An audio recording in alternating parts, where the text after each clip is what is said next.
The living room felt colder than usual, as if the walls anticipated disaster before I did. My mother stormed in, gripping my health files like evidence she had been waiting to unleash. Without warning, she ripped the pages apart, scattering diagnoses, prescriptions, and doctor notes across the floor. Each torn piece felt like a piece of my identity falling with it. Her voice rose into a furious accusation, blaming me for my sister's condition as though illness followed my decisions. My father stepped closer, pointing his finger at me as if preparing to sentence me. Relatives stared in speechless judgment, convinced they were witnessing a confession. I wasn't arguing anymore. I was fighting for the right to exist in the family that raised me to feel guilty for breathing. I woke up hoping the chaos had faded with the night, but my phone shattered the silence.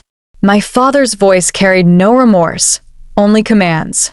He demanded money for my sister's treatment, insisting it was my duty to fix what he claimed I caused. Every phrase sounded like a calculated invoice, as though my existence had accrued interest I was expected to settle.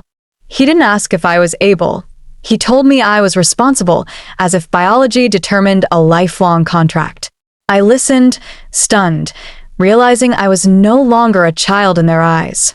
I had become an account they believed they owned. When I hung up, I wasn't angry. I was confused about when love stopped being unconditional and turned into a monthly repayment plan. By midday, my name was trending in the family group chat. No one asked for my version of events. Instead, cousins sent sarcastic messages, turning my pain into entertainment. Screenshots flew faster than explanations. Someone made a joke comparing me to a villain, and others reacted with laughing emojis as if betrayal were a comedy routine. The accusations blurred into a chorus, each relative adding a piece of judgment without speaking to me once. I watched my digital identity collapse in real time. They didn't just disagree, they rewrote history. In a few hours, I wasn't a relative anymore. I was a character in a scandal they preferred to believe. The screen turned into a courtroom where I had no lawyer, no defense, and no right to innocence. My sister grew up adored, praised for achievements I often helped her reach. When she struggled in school, I did her assignments. When she excelled, she posed for pictures while I stayed out of the frame. My parents called her their pride and labeled me responsible, as if I existed solely to support her victories. Every milestone she achieved became part of a narrative where she was the heroine and I was the invisible hand. When she failed, the blame shifted to me. When she triumphed, she soared alone. I didn't notice the pattern forming until adulthood. My family never expected balance. They expected sacrifice. That night, when the accusations erupted, I realized I wasn't a sibling. I was a foundation they built her pedestal on, never meant to be seen. When I met my physician, he examined the damaged files with disbelief, turning the shredded papers over like fragments from an unsolved mystery.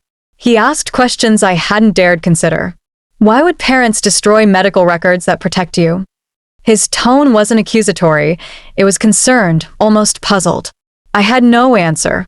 I felt foolish explaining the accusations my family hurled at me, as though logic could coexist with hysteria. The doctor paused, his expression shifting from curiosity to caution. He reminded me that abandoning personal health to appease others wasn't devotion, it was harm. That moment cracked something inside me. For years, I believed compliance proved loyalty. Now, hearing a stranger defend me revealed what I had never admitted. Perhaps the people demanding sacrifice were the ones who needed help. My promotion arrived like a quiet reward for years of effort, yet my family reacted as if they had invested in my career. Suddenly, invitations appeared in my inbox, relatives wanted updates, and my sister posted old photos of us, captioning them like lifelong memories. They behaved as though my success validated their treatment, ignoring the years of dismissal.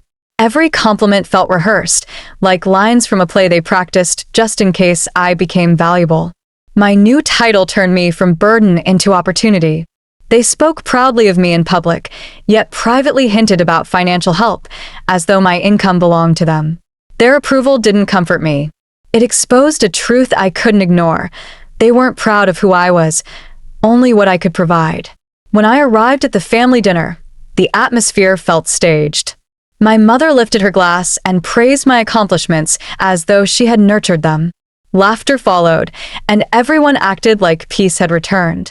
They didn't know I carried evidence, the copies of my destroyed records and the doctor's statement. I listened to them rewrite history, smiling as if we shared the same version of events. When the moment felt right, I placed the documents on the table.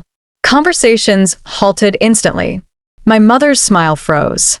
The room shifted from celebration to interrogation, but this time, I controlled the narrative. I didn't yell. I didn't accuse. I simply revealed what they tried to bury. Silence became the verdict none of them expected, and no one laughed after that. I stood beside the table, facing the people who once defined my worth. My voice didn't shake.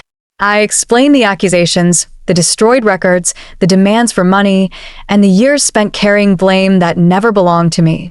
I didn't dramatize. I didn't plead. I laid out facts they could no longer twist. Their faces fell, not from guilt, but from losing control. When I finished, I didn't wait for apologies.